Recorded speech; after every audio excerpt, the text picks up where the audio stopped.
সন্ধ্যাবেলা টিফিনে কি খাবেন খুঁজে পাচ্ছেন না? তার জন্যে বানিয়ে ফেলুন তন্দুরি চানা ফ্রাই। এটা করার জন্যে আমি কাবলি চানাকে জলে ভিজিয়ে রেখেছিলাম, তারপরে তাকে নুন দিয়ে সিদ্ধ করে জলটা ঝরিয়ে নিয়েছি।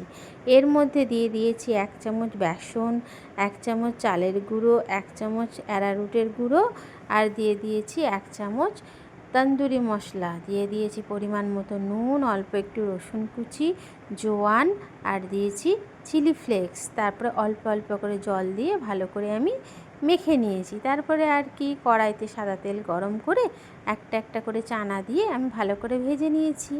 এটাকে আরও মচমচে করার জন্যে আমি কিন্তু এটা দুবার ধরে ভেজেছিলাম।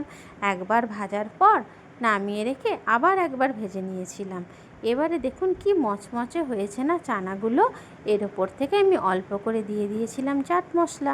কেমন হয়েছে আমাকে কিন্তু জানাবেন।